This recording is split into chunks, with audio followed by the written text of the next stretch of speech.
Olha só, pessoal, muito boa noite. Estamos aqui reunidos em mais uma live da série Corona Sem Neura.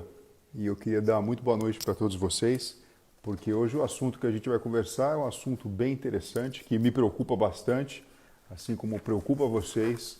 E a gente está aqui cumprindo o nosso papel falando sobre saúde mental. Dessa vez a gente vai receber aqui o Ronaldo Coelho. O Ronaldo Coelho, ele é graduado em psicologia e mestre em psicologia institucional pela USP. E a gente vai falar sobre saúde mental. E eu acho sempre muito bacana essa visão multidisciplinar e holística para tudo isso, para que a gente consiga sair dessa situação ainda melhor. Então a gente vai aproveitar bastante. Eu vou fixar aqui o tema, tá? Que a gente escolheu para conversar sobre esse assunto. Então, vamos lá. Olha só, está aqui. Nós colocamos o seguinte nome: desorganização dos sentimentos, e vocês vão entender por que a gente vai falar dessa forma, e saúde mental na pandemia. Antes de chamar o Ronaldo aqui, eu queria dar boa noite para vocês, falar que aqui em São Paulo o clima está agradável, está meio friozinho. Eu dei uma ligadinha, já queimou toda a lenha aqui na lareira aqui de casa. E estou tomando um chazinho, já que a ideia é deixar o sentimento tranquilo e tudo.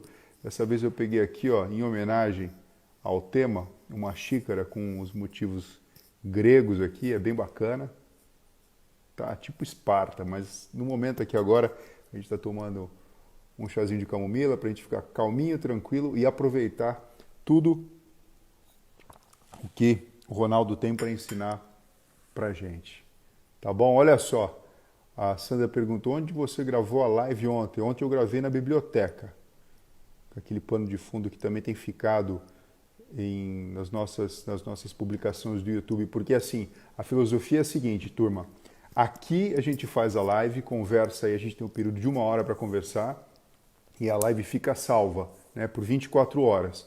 Alguma coisa aconteceu diferente aqui, a gente teve até uma intercorrência semana passada que a gente não conseguiu salvar, e eu acho que foi porque a gente passou o período de 60 minutos. Mas agora quando a gente vai salvar, aparece aqui a seguinte opção, tem só uma opção, que é a seguinte, é transformar isso no IGTV. E perfeito, fica organizado aqui. Mas toda a nossa série de lives, dessa série da Corona Sem Neura, para que você depois possa assistir com calma, ou se quiser rever alguns trechos, porque tem perguntas que são chaves, e as pessoas que estão vindo aqui têm sempre uma visão privilegiada e diferente para passar de dica para a gente. Então essa é o âmago dessa nossa conversa. Então a gente salva no YouTube também, que aí fica eterno. Então depois você pode voltar lá, eu coloquei até aqui na bio do Instagram, você só clica e já cai direto. Tem uma pasta, tem diversos vídeos nossos ali no YouTube, mas esse especificamente, essa série, você clica e já cai direto nela. Então você vai poder voltar lá e assistir o que você quiser. Ó, muita gente entrando aqui, vamos ver se o Ronaldo já está aqui com a gente. Vamos ver aqui. Doutor Otávio Macedo, eu vi que está com a gente vai fazer uma live junto também, viu? É muito bacana. Bom, vamos lá. Vamos ver se ele já solicitou. Está aqui já. Ronaldo Coelho, que é psicólogo. Agora ele só falta tá junto com a gente aqui, tá? Olha só, Maria Paula dizendo, Dia das Mães já vi 1 milhão de vezes. Essa foi muito legal. Ô, Olá! Ronaldo, boa Olá, doutor noite. Fernando. Tudo Tudo bem? bem? Tudo bom? Ixi, Como é que você está? Você está um pouco. A sua imagem ficou, parece que um pouco travada. Você está pois conseguindo é, escutar a gente ou não? Ó, eu estou vamos fazer o escutando seguinte. bem. Eu vou fazer o É, seguinte, ó. Eu vou te tirar e te chamar de novo, tá? E você pede de novo perfeito, conexão. Porque perfeito. eu tô te escutando também, porém, a gente não está com a imagem aqui oficialmente funcionando ao mesmo. Oficial sim, mas não está simultaneamente funcionando ao mesmo tempo. Bom, vamos lá. Ai, ai, ai. Se a gente voltar aqui, um monte de comentário. É muito legal isso aqui. Eu acho que o mundo não vai ser mais o mesmo, né? Depois que a gente tem acesso a essas alternativas. Aqui, vamos ver se ele está aqui. Aqui está. Eu preciso, ó, o Ronaldo está pedindo aqui. Vamos adicionar. Estamos aguardando a conexão dele. Eu acho que o mundo não vai ser mais o mesmo. Depois que ele Agora acho que descobrir. foi. Agora sim, pô, agora tá legal aqui. Deixa, Estamos vendo deixa a eu sua aumentar aqui imagem. essa luz, que essa aqui tá pequena, essa luz tá fraco.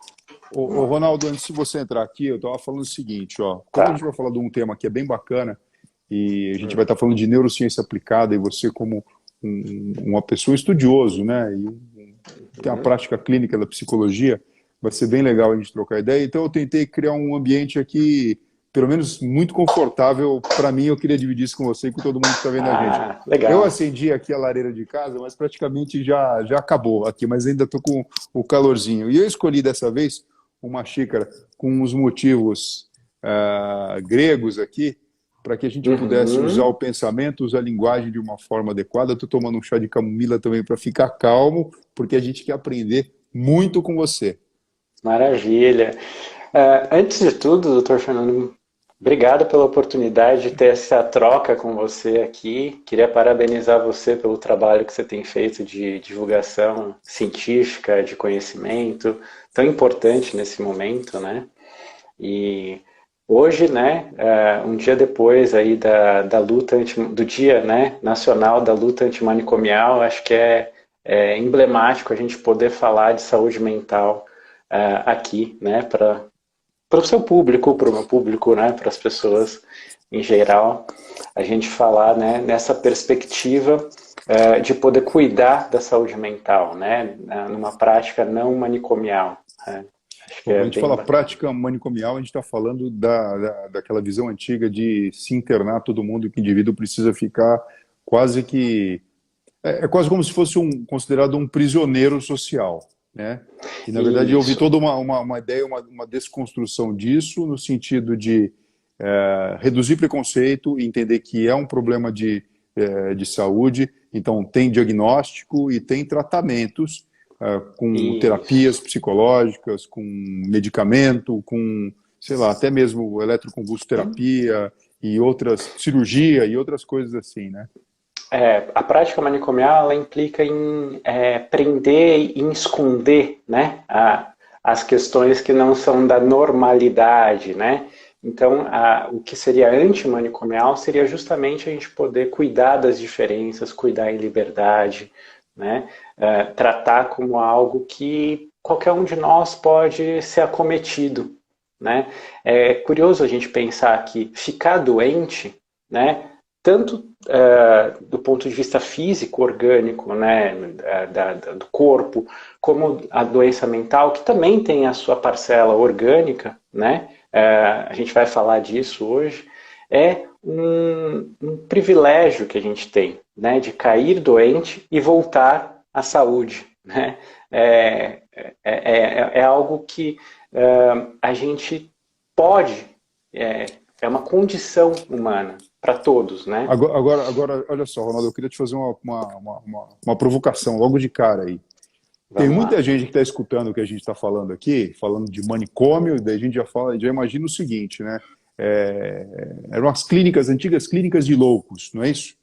Que o Isso, indivíduo os ficava hospitais ali, tinha psiquiátricos. hospitais psiquiátricos, tinha aquela visão que a existência da camisa de força, não é isso? Daquela Uhum, solitária quando o indivíduo estava tendo uma crise, alguma coisa assim. É disso aí que a gente está uhum. falando, dessa conquista que a gente teve, na verdade, do entendimento diferente e da desconstrução, entendendo que isso não é algo que tenha resultado e que seja considerado muito humano, né? A partir do momento que a gente tem a ciência progredindo e o entendimento de tudo ocorrendo. Agora, é o seguinte, minha provocação é assim, ó, tem muita gente entendendo que essa orientação do isolamento, da quarentena, na verdade, é a construção de pequenos manicômios dentro da casa de cada um.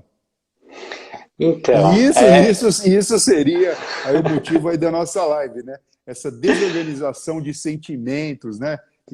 pois E é. todo esse impacto. O que você acha disso? Pois é, né? A gente tem que considerar que nesse momento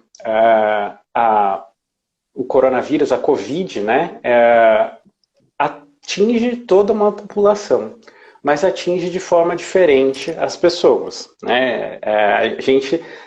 Às vezes as pessoas falam, tá todo mundo no mesmo barco. Não é exatamente que tá todo mundo no mesmo barco, tá todo mundo no mesmo mar.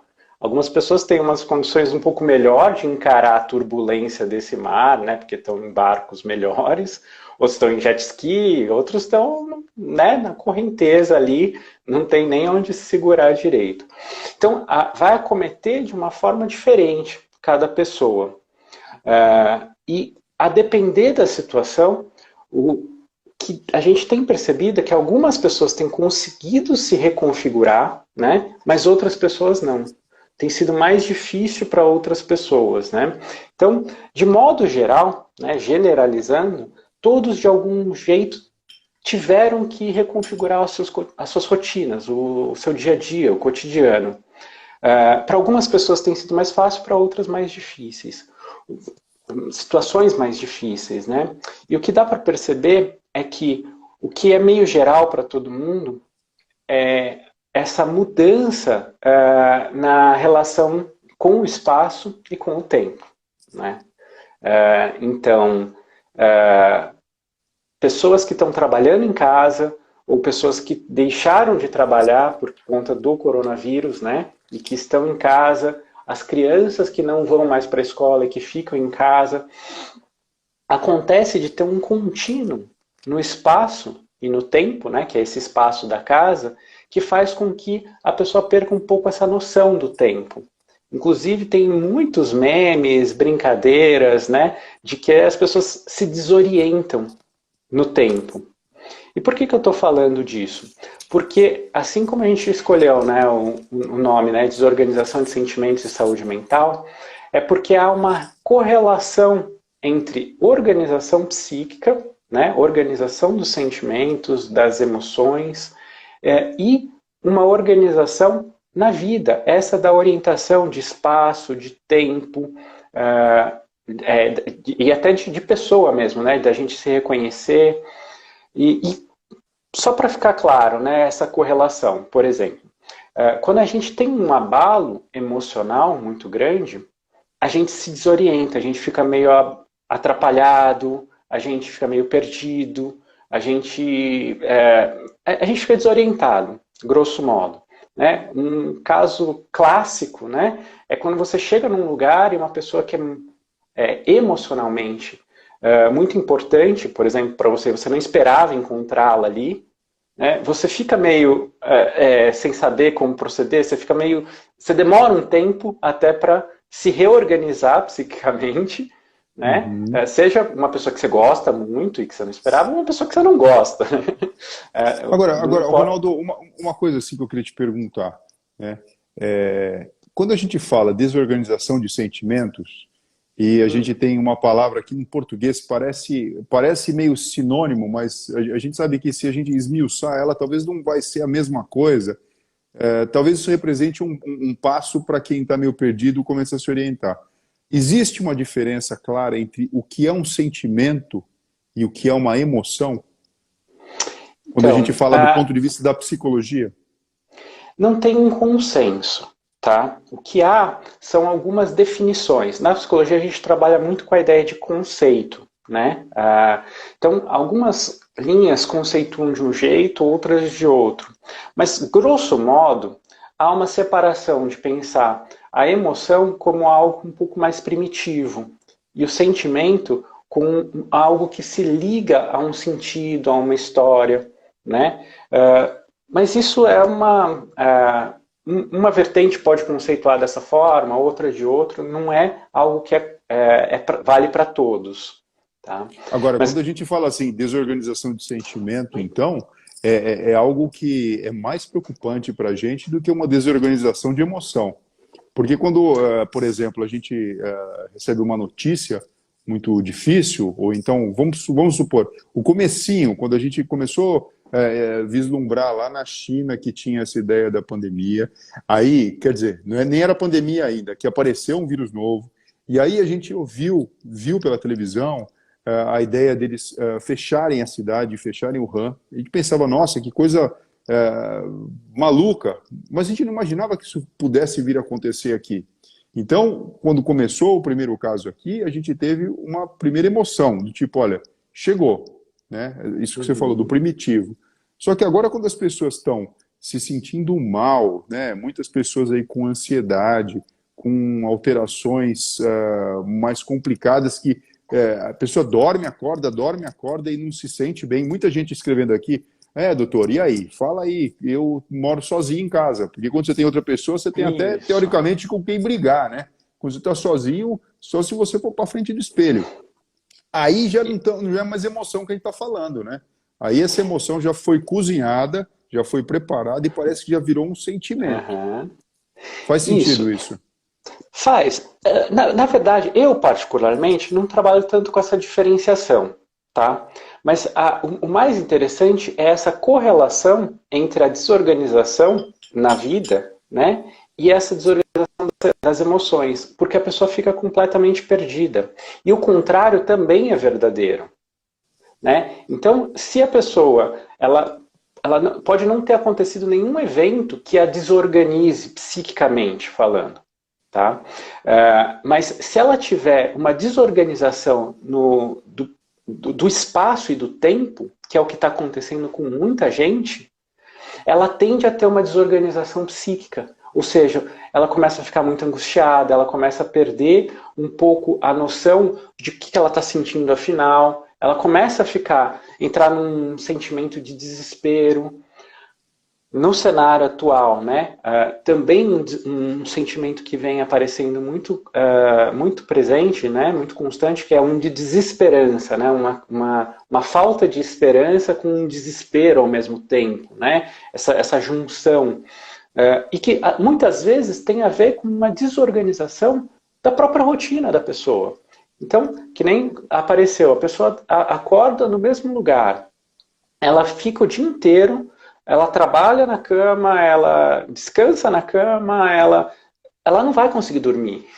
Porque essa linearidade faz com que ela não consiga mais entender onde que ela está. Então ela se desorganiza, ela tende a se desorganizar psiquicamente.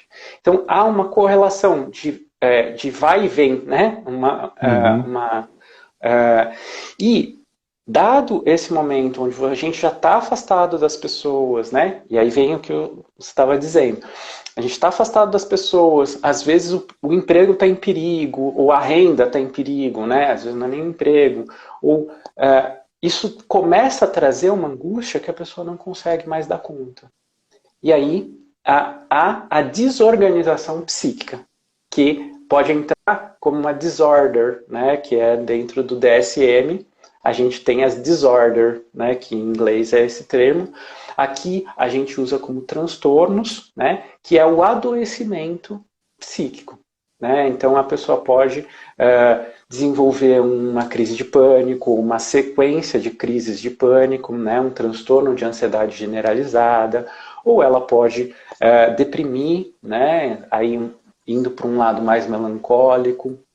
Ela pode ter um movimento, né, de ruptura, né, com a realidade, que entra ali alucinações, delírios, né? Então, há também esses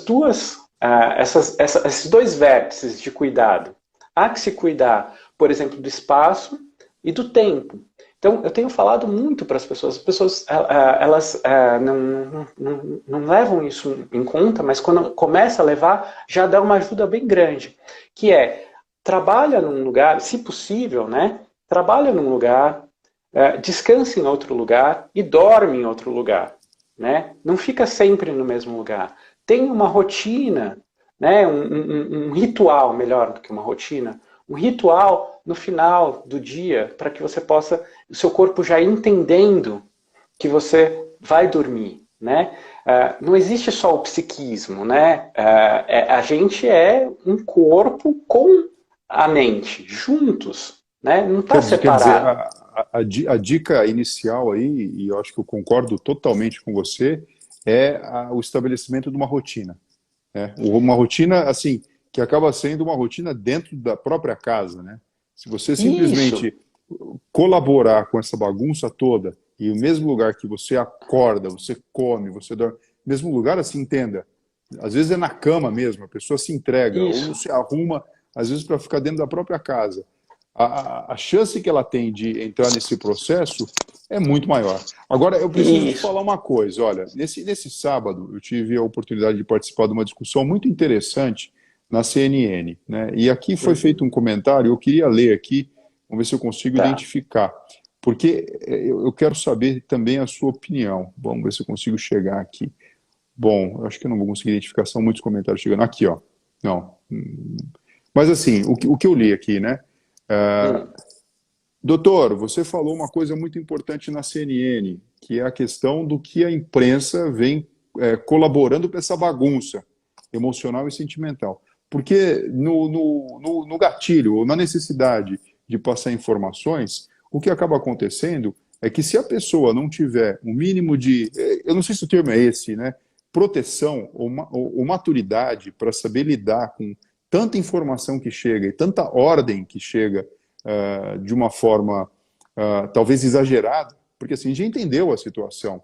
E parece que assim, a própria mídia que comunica, e eu estou falando de grandes veículos de comunicação, estou falando de emissoras de televisão, que ficam martelando de uma forma monótona, elas não entendem, elas não têm o retorno. É como se fosse uma emissão sem um ponto de um diretor falando, olha, vocês estão fazendo mal, chega uma hora que assim, vocês não estão ajudando o país, vocês estão colaborando, porque pessoas com mais vulnerabilidade, sei lá, psicológica, não sei se a gente pode falar isso, o cara fica desesperado, ele fica com aquele bombardeado. Olha, fica em casa, fica em casa, fica em casa, pô, parece que tem um dinossauro na rua. E as pessoas não entendem que estão provocando pânico e aumentando a ansiedade de pessoas que talvez não tenham, eu não sei se a gente pode falar imaturidade, não é isso, né? Mas estejam numa situação mais vulnerável. Aham, que possam estar mais vulneráveis. Então, e uma das coisas importantes é justamente conseguir deixar um tempo do dia para isso. Eu também falo sobre isso, né? As pessoas às vezes ficam com a ideia de que elas têm que consumir notícias, consumir informação o tempo todo. E as redes sociais, elas misturam, né? Elas misturam coisas que são de informação com coisas que são de lazer, né? Que são passatempo. Então a pessoa ela é bombardeada, mesmo quando às vezes ela não quer ser, tipo, enfim. Então ter tempo para isso ajuda muito a se reorganizar. Né? Então, se a pessoa ela destina, ela fala, vou ver depois do almoço, sei lá, ou antes do almoço, eu vou deixar 1 hora para eu ver. Coloca tempo, né? Porque isso vai te dar um limite de teto. E aí você não entra nesse looping, né, de ficar achando que isso vira o seu dia, o seu cotidiano. Então, isso é muito importante, né? Isso é uma das recomendações que ajuda muito a baixar essa ansiedade e esse looping de pensamento mesmo, porque o pensamento começa a se acelerar, né? Uma notícia vai se encadeando com a outra, vai se encadeando com a outra, e a gente vai, né, o sistema simpático ali do corpo, ele vai acionando, né, que é esse de fuga e luta, né? Então a pessoa vai começando a se preparar para esse dinossauro que está lá fora, mas ela não tem o que fazer, né? Ela não tem nem como atacar e nem como se defender do dinossauro, né? Porque o dinossauro não vai entrar ali na casa dela. Então, o sistema simpático vai aumentando essa ansiedade, a pupila dilatando, aumentando o batimento cardíaco, e ela entra em pânico. Por quê? Porque não desliga, estoura a tampa da panela. Né? Ou seja, né, o que você está falando é o seguinte, o controle está na nossa mão. Você vai lá, diminui o volume ou aperta o botão off e desliga. Fala, eu vou assistir televisão, tal noticiário, acabou. Porque eu também não posso ficar, ou eu vou ler um jornal impresso, sei lá, eu também não posso ficar alienado. Mas também eu não permito que você invada, você entenda, a emissora de televisão invada e provoque, na verdade, esse malefício. É isso que a gente está falando aqui agora, né? Enfim, se na verdade assim, essa emissão de informação ela não está sendo controlada, ou seja, o que as pessoas precisam despertar é o seguinte, aprenda a desligar a televisão, aprenda a sair dessa zona de bombardeamento, né? E a desligar na vida, né, também. Por isso que eu falei do ritual para o sono, por exemplo, porque sono é uma coisa importantíssima para a saúde mental. Que quem não dorme bem, né, já não vai acordar bem e entra numa bola de neve. Essa desorganização psíquica ela vai aumentando. E para cada pessoa é diferente. Então entra aí um outro aspecto importante, que são esses das relações. dentro de casa, para uma pessoa, ela precisa, por exemplo, ter a TV ligada, porque ela se sente bem com alguém falando. A outra pessoa vai ficar extremamente irritada se ela tiver a TV ligada 24 horas por dia. E aí, então, o que precisa haver é uma negociação entre as pessoas para ver se a TV vai ficar ligada, que horas que vai ficar ligada, né? O uso do espaço. Então, quando eu estava falando, né, trabalha num lugar, descansa em outro lugar, né? Porque às vezes isso acontece muito com casais, doutor Fernando. Olha que interessante. Os casais agora eles estão juntos, né? Então eles falam, agora somos, né, temos todo o tempo do mundo para ficar juntos, nós nos amamos, vamos ficar juntos o tempo inteiro. Então vamos trabalhar junto, vamos descansar junto, vamos dormir junto. No terceiro dia já não está dando certo. Né? Deu pau, não funciona, né? Aliás, olha só, a gente está falando aqui de uma forma divertida, pensando que assim, são os relacionamentos que rola uma briguinha ali e está tudo certo. Mas até o número de violência doméstica aumentou, né? Porque as pessoas não têm um sistema, um outro lugar para extravasar, né? Porque o que acontece? Nós somos, de novo, né? Existe o psiquismo, mas existe um corpo, né? Nenhuma emoção, nenhum sentimento acontece sem reações químicas acontecendo ao mesmo tempo, né? Então, o sentimento de raiva, ele depende de um corpo que responde daquela forma, né?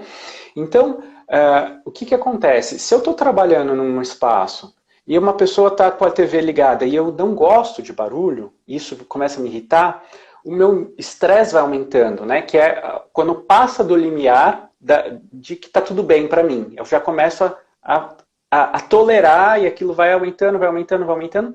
Isso diminui a capacidade de empatia, que é de ouvir o outro, de se colocar no lugar do outro. Então, qualquer rusga, né, qualquer coisa, atrito que dê, isso pode virar uma bomba, né? Então, é importante cuidar desse espaço e falar, olha, de manhã eu vou trabalhar nesse lugar, você trabalha no outro, né? À tarde a gente troca para ter uma noção de dia, né? Isso ajuda muito. Então, a gente troca, você trabalha em tal lugar, eu trabalho em tal, e à noite a gente fica junto.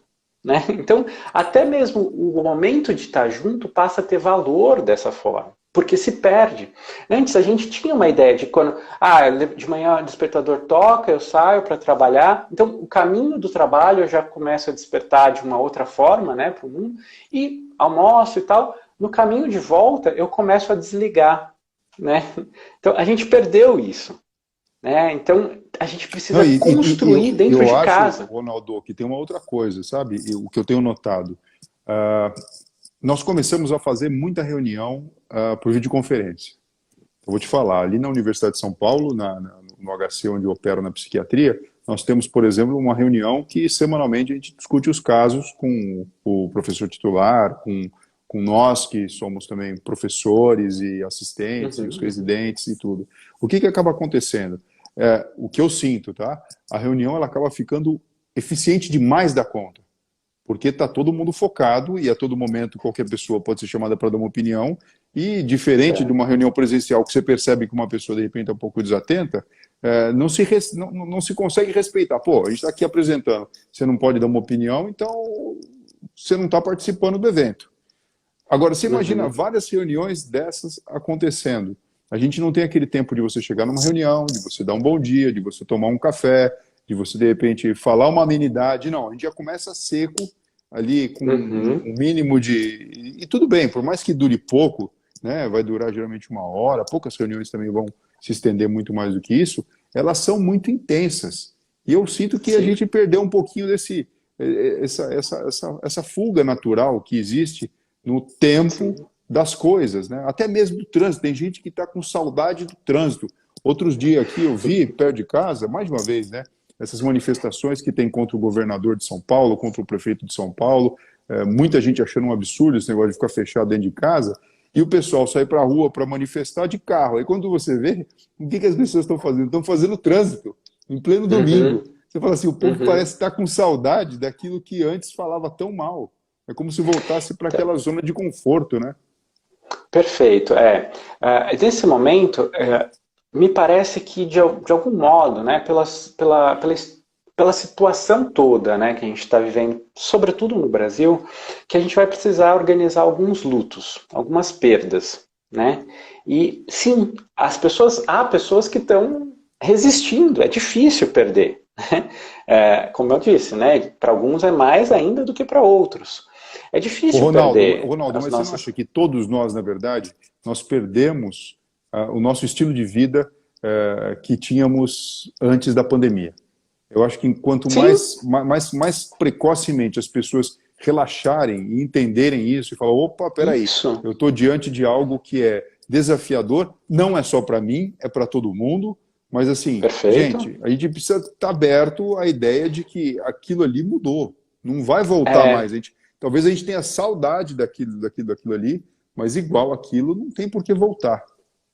tem uma imagem interessante para pensar o processo de luto, que é quando a gente não fecha a porta, né? A gente fala as portas que a vida nos abre ou nos fecha, né? Então, se a gente mantém a porta entreaberta, a gente mantém um investimento naquela porta, né? Que é isso. Eu quero voltar para fazer exatamente o que eu fazia, exatamente do jeito que eu fazia, sem reconfigurar nada. No momento que você entende que aquela porta fechou, existem todas as outras portas como possibilidade.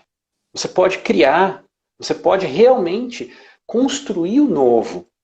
Enquanto as pessoas não fecham, enquanto elas resistem para manter essa porta com a frestinha ali aberta, elas estão perdendo o tempo para se reconfigurar, para se reconstruir, para fazer o que realmente vale a pena, o que realmente pode ser feito, né, num momento como esse, e elaborar esse luto, dar a volta por cima, né? E também, né, conseguir lidar com essa perda que vai ser inexorável. Algumas não vão Olha só, voltar. a Isabela Castelo está dizendo até o seguinte, olha, sim, precisamos fechar um ciclo. É isso que você está falando para a gente. Você está me dizendo aqui, dessa questão de fechar a porta e tudo mais, tem uma alegoria que uma vez eu escutei de um grande amigo que é europeu, e ele falando, Fernando, o povo brasileiro, ele recebe a gente muito bem. Só que vocês, em determinado aspecto do comportamento, me fazem lembrar justamente o que vocês têm de símbolo, que é mostrado para todo mundo, né? Que é a imagem do Cristo Redentor, de braço aberto. Fala, a gente adora que vocês tenham o braço aberto, mas a gente sente um pouco de falta, aí uma crítica, que eu não sei se pode ser construtiva ou não, a gente sente falta de você fechar esse braço e de fato abraçar, que é de fato fazer escolhas, né? Não adianta a gente só ficar de braço aberto para tudo e não saber. E a hora que a gente fecha e abraça realmente o que a gente gosta, a gente tem que ter noção de que fizemos uma escolha. Não dá para abraçar Uhum, exatamente tudo, né? Então uhum, é bom ter o uhum. braço aberto, mas a gente também precisa Sim, saber escolher. E na verdade a situação está justamente empurrando a gente nesse sentido, né? A gente sim. precisa de fato conseguir fazer esse abraço. Agora sim, Ronaldo, como é que está acontecendo com a psicologia atualmente, com a possibilidade de se fazer um atendimento online, por exemplo? Isso acaba Tá. sendo um desafio a mais? Assim, Sim. você sente que é necessário a presença física? Por exemplo, como cirurgião, eu tenho que estar presente ali na sala, né, de cirurgia. Uhum, Eu consigo ir na consulta online, e a gente tem feito isso para viabilizar o atendimento de muitas pessoas, mas chega um momento final que eu preciso estar ali dentro da sala mesmo. Como é que funciona certo. isso aí na Bom, psicologia? eu brinco que eu tive sorte de escolher uma profissão que eu posso trabalhar até muito velhinho e de qualquer lugar do mundo, né? E isso está mais do que provado agora. De fato, tem uma perda, né?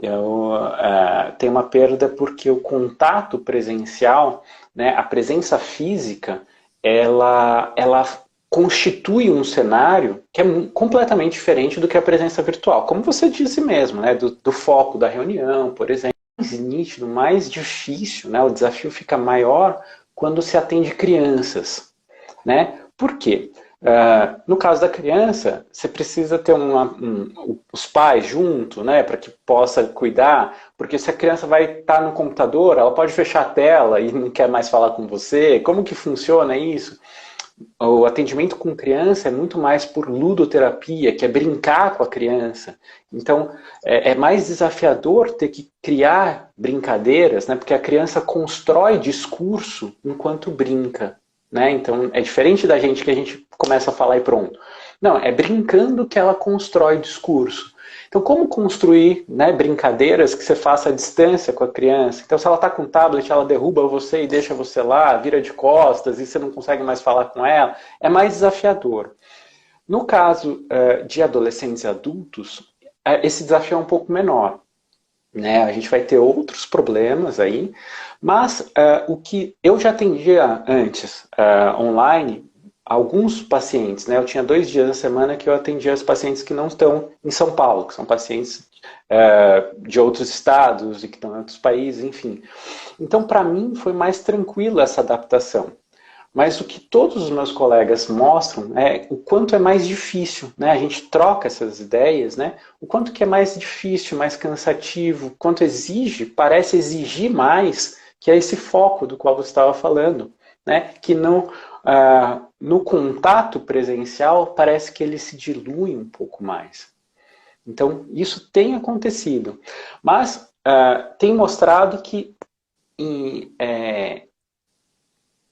essa perda, ela não é algo que justifique a inviabilidade do trabalho, de jeito nenhum. É completamente viável os atendimentos online. Então, tem muitos profissionais, hoje é o jeito, né, até para contribuir para o achatamento aí dessa curva, né, e o sistema de saúde dê conta de atender as pessoas que precisem.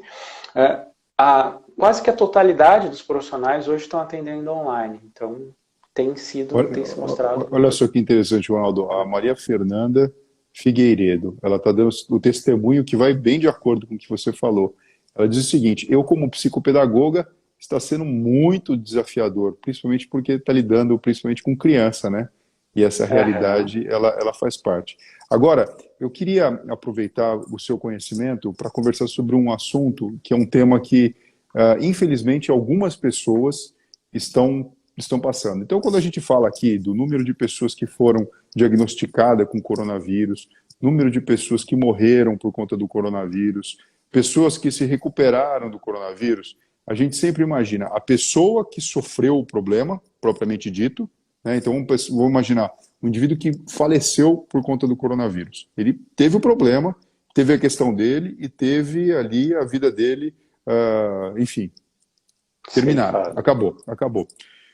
Mas essa pessoa, a existência dela, ela comunica a outras pessoas e gera, sem sombra de dúvida, problemas de primeiro, segundo ou terceiro grau, querendo dizer o seguinte: morreu um pai de alguém, pô, o filho vai ficar triste, a esposa vai ficar triste, se for um camarada novo vai ficar triste, vai ficar em luto, né? Isso é natural. Só que numa situação em que todo o nosso processo natural, ou pelo menos socialmente ensinado ou aceito, ele está sendo mexido a essa estrutura também. Então você não tem um velório normal. Velório normal quer dizer, né? Acho que nenhum velório é normal, porque ele é muito marcante para as pessoas envolvidas aí. Mas ele é o rito. Ele é o rito para fazer o fechamento dessa porta que eu estava falando. Pois Quando você perde o rito... E não tem isso. Então, assim... complica, piora. Como é que fica? Porque se a gente ouve lá, olha, sei lá, 15 mil pessoas morreram. Você pode imaginar que no mínimo, tá? Imaginando que nós, brasileiros, nós somos calorosos, então, assim, você impacta na sua família, você impacta em pessoas que você ama, que você gosta, que de repente não estão na sua família, mas fazem parte da sua vida. Então, assim, uma pessoa que falece, eu não consigo pensar diferente. É 10 pessoas em volta que ficaram abaladas. E como a gente tem essa facilidade de capilaridade emocional, pô, você multiplica isso por mais 10, porque o grupo de WhatsApp já conta a história, a outra pessoa que já conhece alguém ali, não sei o que, também já fica triste. Então, de 15 mil pessoas, você sobe isso aí para 150 mil, 500 mil pessoas que estão vivendo esse processo. E como funciona isso, Ronaldo? Então, eu tenho falado, né, bastante sobre a ideia de que a gente vai precisar elaborar um luto coletivo, né, em algumas direções. Primeiro é essa da vida, né? Então, aquela vida de muitos encontros, de shows, de futebol, né, estádio lotado, talvez não seja bem assim que vai ser nos próximos tempos aí. E o outro luto é esse luto em relação a essas mortes, né? Porque vai ser um sentimento que, de algum modo, assim como você está dizendo, de algum modo, pelo como está indo as coisas, quase que todo mundo, se não todo mundo, vai conhecer alguém próximo que está vivendo, ou que está enlutado, ou que perdeu alguém, né, da família, ou a própria pessoa perdeu, né? Então, é um luto que vai circular de uma maneira coletiva, né? Não é uma coisa que acomete separadamente, mas durante um período de tempo vai acometer todas as pessoas. E nós vamos ter que ter estratégias de elaborar esse luto. Teve um projeto muito bacana que é o Memorial, né? O memorial que fizeram, onde os familiares, né, os entes queridos, colocam lá alguma coisa da história da pessoa. Isso é muito importante. Por quê? Porque no velório, né, duas coisas são importantes no velório, né, nesse rito. A primeira é que a gente possa ver, né, e encontrar com as pessoas que gostavam daquela pessoa, que amavam aquela pessoa, ou que amavam a nós mesmos, que foram lá por nós, né? Então, tem esses dois tipos de pessoa que vão para dar o apoio, né? Vão porque nos amam ou vão porque tinha alguma relação significativa com a outra pessoa. Então, é um momento onde esse tipo de afeto circula. O segundo é de recontar as histórias significativas.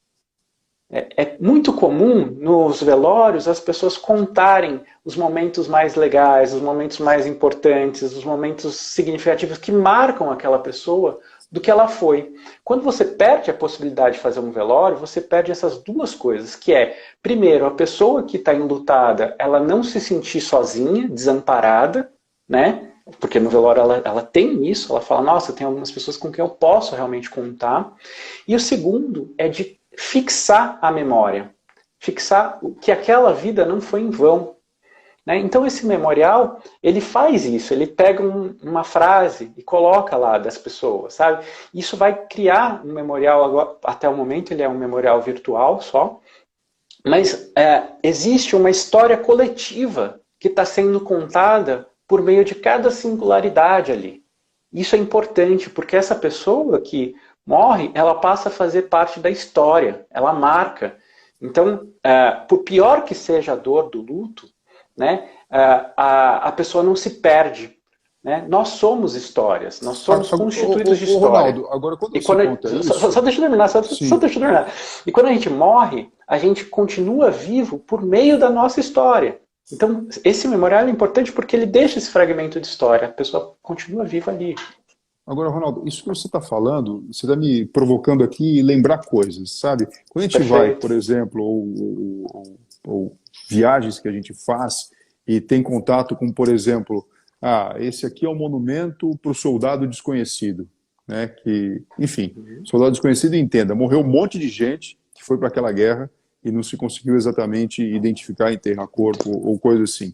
Ou então, mesmo em Nova York, ao lado de ali onde for as Torres Gêmeas também tem uma obra de arte arquitetônica que funciona assim. Então o que você diz é o seguinte, é justamente esse processo que acaba sendo uma forma, não vou falar uma forma artificial, mas é uma forma elaborada pelo ser humano que tenta fazer o papel, quer dizer, já que eu não consigo fazer esse velório personalizado, quer dizer, vai ser personalizado, mas vai ser uma espécie de um velório geracional.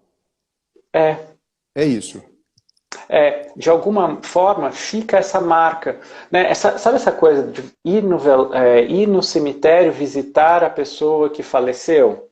Sim, então, tipo, a gente, como eu estava dizendo, a gente é muito marcado pelo espaço, né? A gente não percebe o quanto o espaço é importante para a gente, né? Mas agora a gente vai começar a perceber, né? E tem um espaço, mesmo que um espaço virtual, onde no tempo fica marcado na história essas pessoas, isso dá um sentido para a vida que transcende aquela vida individual. Isso é importantíssimo para quem fica, para quem ama aquela pessoa. Porque resgata a dignidade da vida humana, nesse sentido. Porque o que traz a dignidade é a permanência da nossa história. Olha só, você está falando uma coisa tão interessante, porque eu não tinha imaginado dessa forma. Lógico, a gente imagina o velório para as pessoas mais próximas, mas quando a gente consegue se distanciar, né? Porque velório, quando a gente vai, é de gente que de alguma forma tem algum contato com a gente, então a gente É emocionalmente é significativo. envolvido. Você não vai no Uhum, velório de uma pessoa que não tem nada a ver, né? Enfim, uhum. com você ali da sua história. Aí quando Sim, você olha sim. de longe, a mesma energia que parece que transita, de termos de afeto, veja, não, eu entendo que o humor de todo mundo vai estar mais triste, mais sério, mas é como se fosse uma festa de aniversário, onde as pessoas vão ali porque aquela pessoa significa algo para elas, ou Isso. significou, e ali você vai, de alguma forma, estar celebrando. Então, quando a gente olha, Você até está de uma celebrando a forma. vida.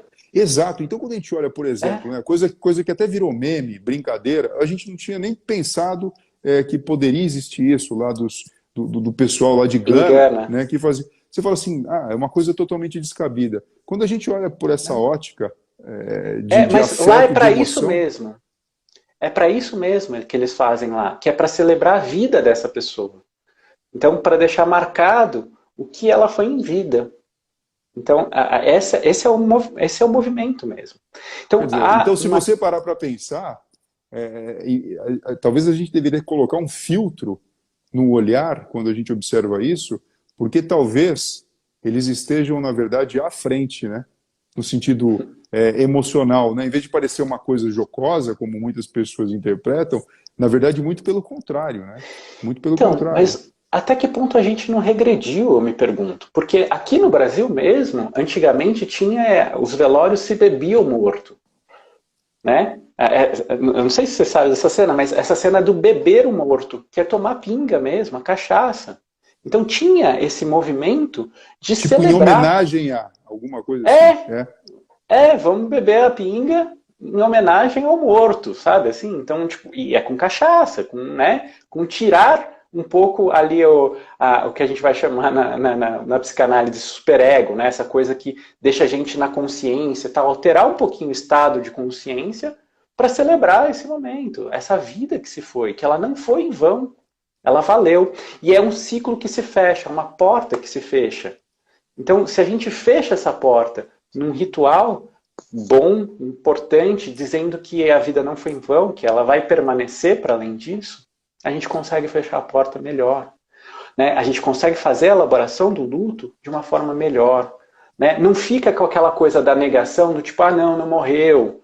Não. Mas, enfim, sabe? Que são todas essas coisas que deixam essa fresta aberta. Quer dizer, então a grande lição é que a gente precisa entender que precisamos fechar algumas portas para que outras, talvez mais promissoras ou simplesmente mais autênticas, venham a acontecer, né? Fechar a Sim, porta do tipo, olha, outras possíveis. o mundo pré-pandemia não existe mais.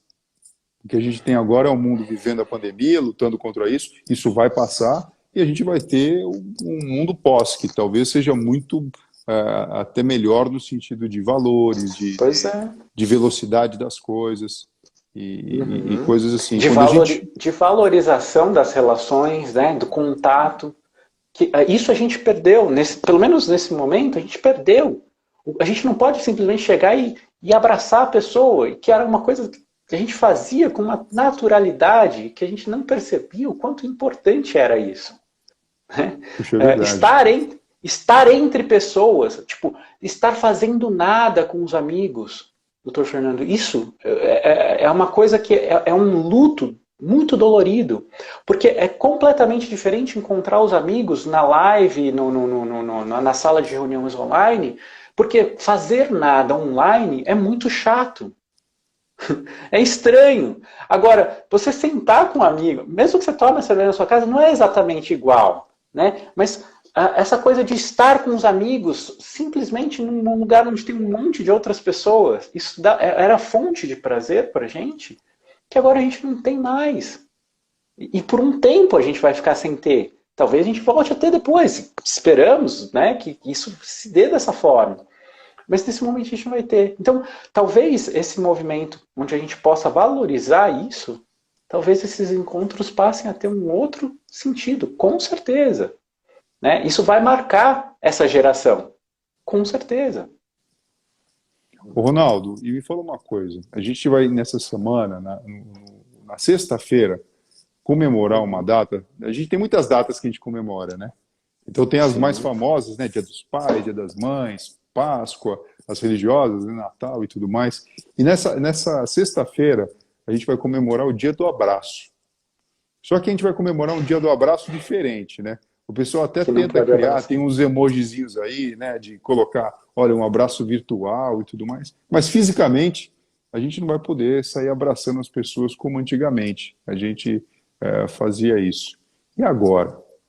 Qual que é a Pois é, grande né? dica que a psicologia pode nos dar aí para comemorar um dia do abraço de um jeito diferente? Pois é, eu acho que não tem a dica da psicologia nesse momento, né? A gente está vivendo junto, a gente está aprendendo, né? Um monte de coisa agora. Essa coisa mesmo do online, né? A gente começou a fazer tudo online, né? E começou tipo, não, dá sim, é importante. Mas sempre começou a ficar eu tô falando por experiência clínica, né? Que os pacientes fazendo relatos de todo tipo. Poxa, tá rolando, é legal, dá para reunir, mas sempre ainda com essa dor de não poder ter a presença. No dia do abraço, eu também não sei, a gente vai ter que criar. Esse mundo está aí para ser criado, né? E a gente só vai poder criar esse mundo novo se a gente entender que a gente precisa, né, manter os valores não precisam ser enterrados, né, para criar um mundo novo, para esse que já não dá mais para a gente exercitar esses valores nesse mundo agora. Como que a gente vai fazer para exercitar nesse novo? Eu não tenho essa resposta. Essa do abraço, por exemplo, não tenho. Doutor Fernando, Não, realmente, é, a gente está sendo desafiado. Você sabe que assim eu valorizo demais o trabalho da psicologia, do psicólogo, porque se as pessoas estão bem ou se elas conseguem perceber que o autoconhecimento ele pode ser de alguma forma feito de uma maneira profissional, com critério, uhum, com técnica, e isso melhora a qualidade de vida. Enfim, a gente tem uma nação com pessoas melhores, né? com certeza. Eu realmente desejo que a psicologia tenha cada vez mais a sua atuação firmada, fixada e respeitada. Tempos atrás, você estava falando da questão do manicômio no começo da nossa live, né? Tempos atrás, o indivíduo falar que tinha uma consulta marcada com um psicólogo ou queria num psiquiatra era motivo de vergonha, né? Porque falou, puta, se eu falo que eu vou no Uhum, psicólogo é porque a minha cabeça não está normal. O tempo foi passando e, na verdade, ficou até um rótulo chique, né? Pô, eu faço terapia, então eu tenho um momento em que eu uhum. consigo me organizar. E é muito bem por aí mesmo, né? Porque Isso. você vê, assim, nesse papo que a gente teve aqui, os nossos seguidores entrando aqui sem parar, um monte de informação interessante, de testemunho, de pergunta, de afirmação sequencial. O que a gente acaba fazendo é ajudando as pessoas a organizarem essa vida mental, né, que não está separada, né, do físico de forma nenhuma. Uhum. Sim, eu costumo dizer, eu falei muito dessa questão da organização psíquica e da organização da rotina, mas existe uma correlação também entre organização psíquica e organização corporal, né? Porque quando a gente está desorganizado psicicamente, o nosso corpo também está funcionando de um jeito diferente. Como eu disse, não tem uma sem o outro, né? A prova dessa junção é, por exemplo, a TPM, que as mulheres conhecem tanto, né? Quando o corpo fica de um jeito diferente e ela começa a ficar mais impaciente, mais irritadiça, né? Ou o contrário, né? Quando a gente está deprimido, o corpo não responde, né? Tipo, a pessoa não consegue sair da cama, parece que ela pesa uma tonelada, ela não sai, né? Então tem sempre uma correlação entre a organização psíquica e a organização corporal. O seu corpo vai estar organizado como a sua mente, né? Nessa relação com a sua mente. Então, cuidar da saúde mental, assim como a gente cuida da saúde física, e cuidar da saúde mental, assim como a gente cuida da saúde física bebendo água, a saúde mental também não é só quando a gente fica doente que a gente cuida, né? A gente cuida cotidianamente. E assim com o corpo, né, a gente quando sente dor, o que a gente faz? A gente corre para o médico, né? Nós, psicólogos, nós trabalhamos com a dor psíquica. Esse é o nosso meio, né? E a dor psíquica é o sofrimento. E o sofrimento ele tem a mesma origem, né, da dor física. Qual que é a serventia do sofrimento, né, ou da dor?